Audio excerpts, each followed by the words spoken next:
क्या आपको पता है गुटर गूं करते कबूतर हमारे लिए समस्या बन रहे हैं। अक्सर हम सभी सुबह सुबह कबूतर की गुटर गूं आवाज़ के साथ उठते हैं और निसंदेह कबूतर की यह आवाज़ किसी गुर्राहट, सिसकारी और सीटी की ध्वनि जैसी होती है। हमारे घर और शहरों में फैली हुई मल्टी स्टोरी बिल्डिंग कबूतर और उनकी प्रणय रीति सामान्य दृश्य है जिसमें ये झुककर गुटर गूं करते हैं। कभी चिट्ठियां पहुंचाने का काम करने वाले यही कबूतर आज अपनी बढ़ती संख्या के कारण शहरों में लोगों को बीमारियां भी फैला रहे हैं। इसके लिए काफ़ी हद तक जिम्मेदार हमारी पुण्य कमाने की लालसा है। गौरव तलब है कि गर्मी के मौसम में जानवरों व पक्षियों को पानी पिलाना पुण्य का काम माना जाता है। इसी कथित पुण्य को कमाने के चलते कई छोटे शहरों से लेकर दिल्ली, मुंबई जैसे महानगरों में भी लोग अपनी बालकनी में कबूतरों के लिए खाना और पानी रख देते हैं। हालांकि यह तरीका उनकी सेहत के लिए खुद कितना खतरनाक हो सकता है, इस बात का शायद उन्हें अंदाज़ा भी नहीं होता।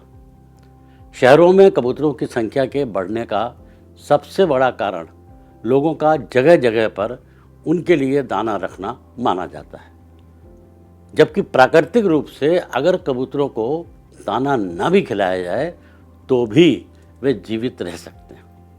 कबूतर सामान्यतः पहले प्राकृतिक रूप से मिलने वाले भोजन की जगह और समय के अनुसार ही अपना घोंसला बनाते थे और एक समय के बाद दूसरी जगह चले जाते थे।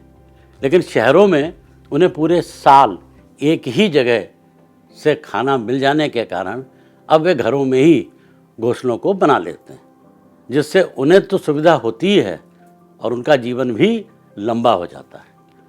भोजन की सहज उपलब्धता और तेज प्रजनन क्षमता जैसे विविध कारणों ने पूरे भारत में हाल फिलहाल के सालों में कबूतरों की संख्या को बहुत तीव्रता से बढ़ाने में मदद की है। एक शोध के अनुसार अगर कबूतर अच्छे से खाएं तो साल भर में 12 किलो बीट देता है, जिसके सूखने के बाद उनमें परजीवी मतलब पैरासाइट पनपने लगते हैं जो हवा में घुलकर संक्रमण फैलाते हैं। इससे सांस संबंधी हिस्टोप्लाज्मोसिस व अस्थमा जैसे रोग हो सकते हैं।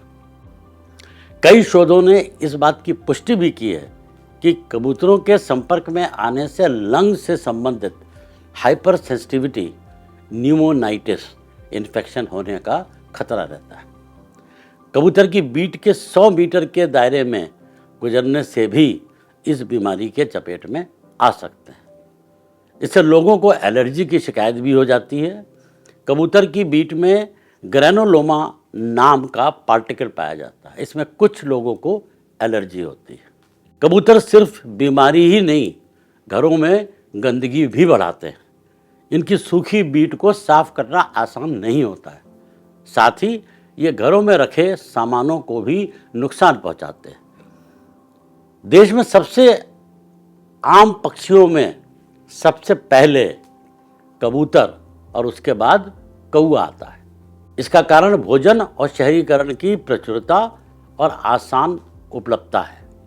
लोग विभिन्न कारणों से कबूतरों को खाना खिलाते हैं।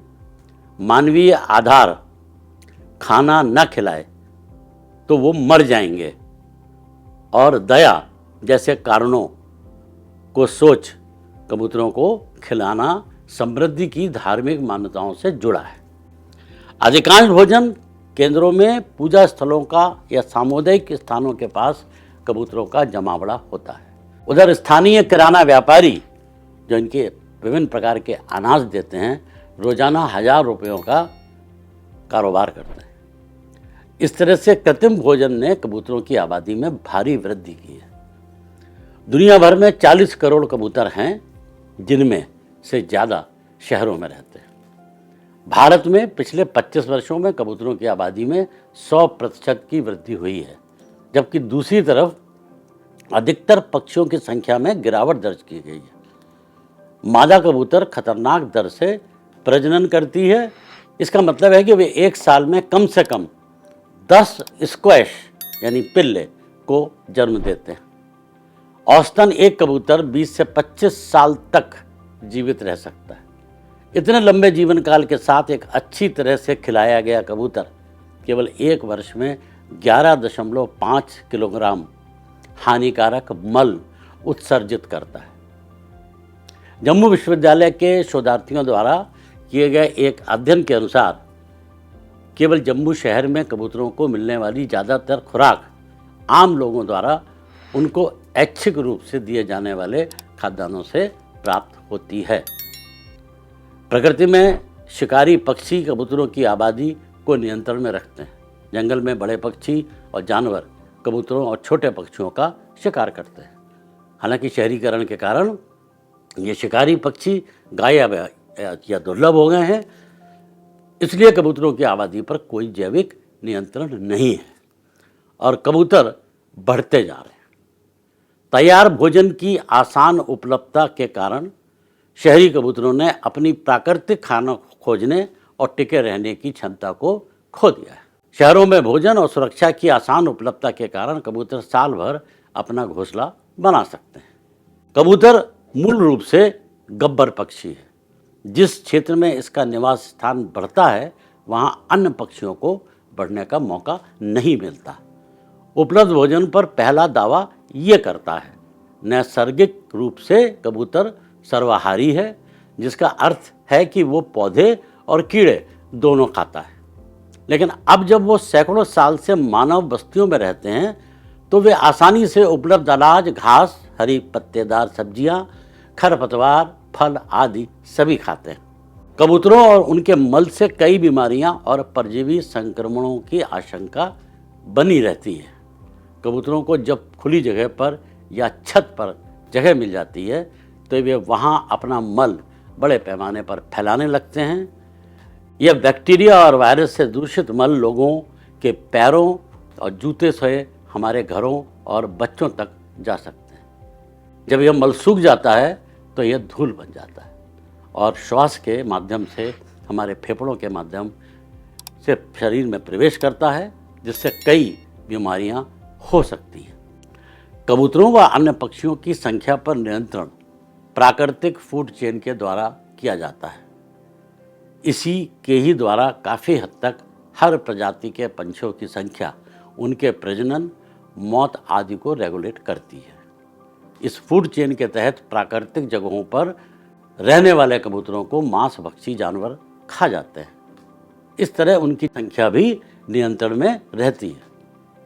सबसे महत्वपूर्ण निवारक उपाय स्रोत को हटाकर और दूषित क्षेत्र को अच्छी तरह से साफ करके कबूतरों के संपर्क को आने से रोकना है।